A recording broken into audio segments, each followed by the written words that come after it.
I'm Sarah Fragani with your headlines this Thursday, January 5th. San Antonio police say they shot a man who answered the door with his gun drawn. Police say they received calls about a man waving a gun in a parking lot off Culebra on the west side Wednesday night. And when they got there, the guy had gone back up to his hotel room. Police say they knocked on his door and the suspect answered with a pointed gun. That's when officers shot him in the torso. He was taken to the hospital. The officers are now on administrative duty per department protocol. And a San Antonio couple says they're lucky they weren't hurt New Year's. They discovered bullet holes in their home when they returned the next day. Where we found it was right here on the carpet, and we sit here to watch TV. And so if we had been home watching TV, I mean, who knows if it would have even hit us. They spent New Year's Eve away from their house, and when they got home on Sunday, their internet was out. They followed a cable on the outside of their home, only to discover a bullet hole. Police later found more bullet holes and even a bullet in their living room. Detectives believe that this was celebratory gunfire to ring in the new year. Police say in this case, shooting a gun in town classifies as a discharge of a firearm, which is a Class A misdemeanor. A twisted new scheme has police sending out a warning. Chert's police received a call yesterday from a bank teller. The teller telling police a customer handed them a note saying her daughter had been kidnapped. The customer was in distress and believed the cartel had kidnapped her daughter.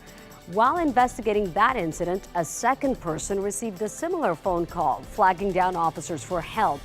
The victim could also hear a woman screaming for help in the background to make the call seem more real. Both victims were actually in the process of sending over the money when they were able to verify that both of their loved ones were safe.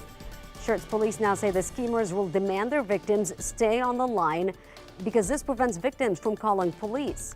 To avoid this kind of scheme, the National Institute of Health has some tips. If calls don't come from the kidnapped person's phone, it's likely fake.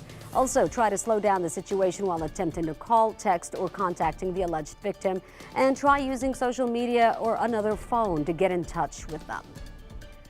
Lottery ticket thefts are a growing trend, according to San Antonio police. Just yesterday, a woman was arrested accused of stealing lottery tickets from the vape store where she worked. This is 37-year-old Myra Rios. Ken's 5 was there when she was taken into custody. Police say she cashed in winning tickets at different stores around the city and now faces 2 felony charges, which could put her in jail. Police say this type of crime is happening more often.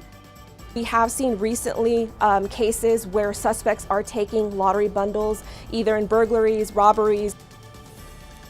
SAPD presumes Rios, if convicted, will have to pay back the value of the missing tickets plus her winnings. In total, that's $52,000.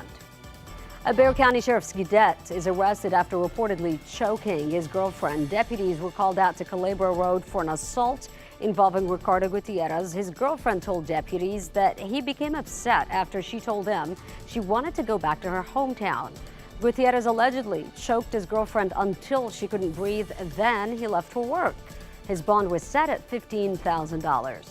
Meanwhile, a chase, a crash, and 2 wanted fugitives are now behind bars with more than $30,000 in drugs found. The Bexar County Sheriff's Office says they tried to pull over a car Tuesday afternoon. 21-year-old Jorge Jimenez Santos and 25-year-old Stephanie Rosales were inside. BCSO says deputies chased them until they crashed into a deputy's patrol unit. Investigators say that's when they found 3 guns, meth, cocaine, and marijuana in the car. The 2 already had federal warrants and now face more charges. Tens of thousands gathered in Vatican City today for the funeral of Pope Benedict XVI. In San Antonio, dozens of worshipers were at San Fernando Cathedral to honor the life of the late Pope. The Archbishop of San Antonio, Gustavo Garcia Sierra, led the memorial mass yesterday. He was joined alongside bishops from across Texas, Arkansas, and Oklahoma. Benedict appointed Garcia Sierra as Archbishop back in 2010. Garcia Sierra describes Benedict as a calm gentleman who preached the strict doctrine of Catholicism. President Biden says a border visit may be on the horizon. This after months of being criticized for not visiting it.